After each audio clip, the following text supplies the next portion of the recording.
Hi, Phyllis here from southernfrugal.com. Today we're going to fix some, I'm going to call it collard soup. It's got collards in it, but it's got a lot of other stuff too. But the collards, of course, cook. You can buy those in the store and cook them in probably 30 minutes. But these are some of the collards from last fall that I froze. And so I've taken them out of the freezer and snipped them up with the scissors because I always freeze them just the whole leaf. I just take that center stem out, cook them completely, and then freeze them. So that's what I'm going to be using. But to start with, we need to get our vegetables ready. So I've got my burner on high just to get everything heated up.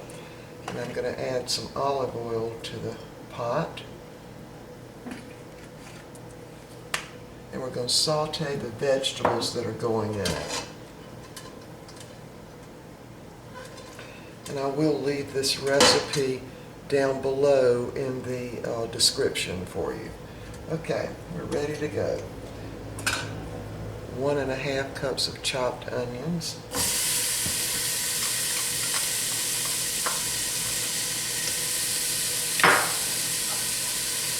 1 cup of chopped bell peppers. Now these are some that were also frozen.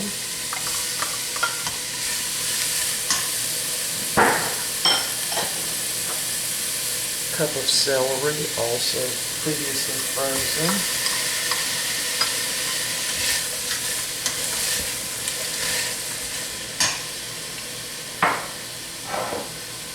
Two cups of sliced carrots. Now these are organic, fresh carrots, and I've sliced them sort of thin. Let me put that in. Now I'm going to saute these for probably about 20 minutes, and what that's going to do is just enhance the taste of every one of these vegetables, because you're actually evaporating some of the moisture from them. So we'll be back. Okay, my vegetables have cooked down a lot now. I actually sauteed them for about 20 minutes, and I did add a little salt to help the process along a little bit. All right. I'm going to add 4 cups of water,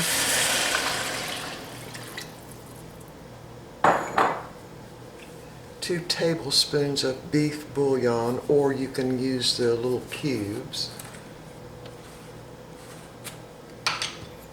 So I'm using 2 tablespoons.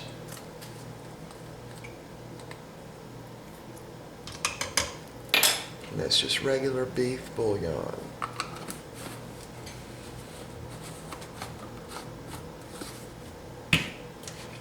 Now I've already snipped up my collards so they're not all long and stringy. I'm going to go ahead and put those in, juice and all.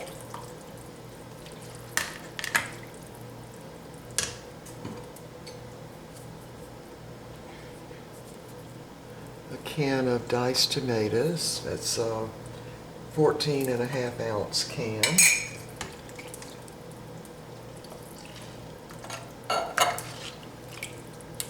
Alright, so I'm going to let this come up to a boil and simmer for probably, I don't know, maybe 30 minutes.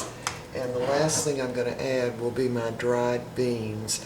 Now these are beans that we had the other day. This is 2 cups, or let's see, that would be 16 ounces. And wait a minute, is that 2 cups? Yeah, just 2 cups. And I guess you could get the same effect by just adding in the a can of dried beans. Any kind you'd like would work.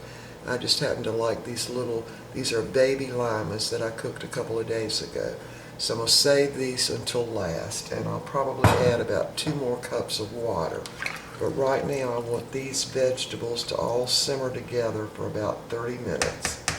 And in the meantime, I have been fixing some bread. Now I didn't have time to mix up my own. I bought this at the store the other day. These are very, very good.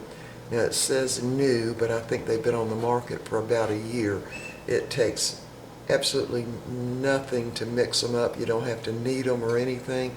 You just mix it up, let it rise for about 30 minutes, and then you put it in the oven, cook it until it's brown, and you've got some fresh bread.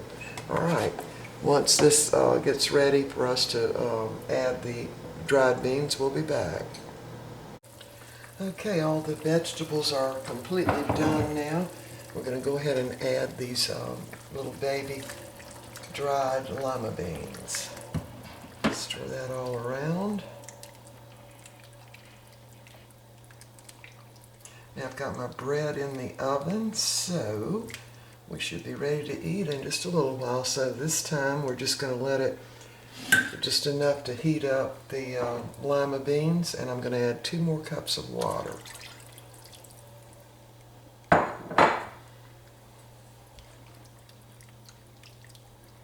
Let that come back to a boil and we'll be ready to eat. Now, I did not add any additional salt because the bouillon is, of course, very, very salty. So you want to definitely check it before you add any additional salt. All right, when we're ready to dish this up and our bread's done, we'll be back. Okay, the soup is all done and we are ready to eat. I've already dished it up. So there's my plate. Let me back off a little bit. Whoa. The bread's done. Already buttered that bread and put a big chunk on my plate. Got our iced tea, and there's a big chunk on my husband's plate and his iced tea, so we're ready to eat. Now, it kind of makes me feel healthy just looking at the soup. You can definitely make this vegetarian by simply not putting the bouillon in, and that would work. All right, I hope y'all will try this very healthy soup. Great for the winter time. All right, see y'all next time.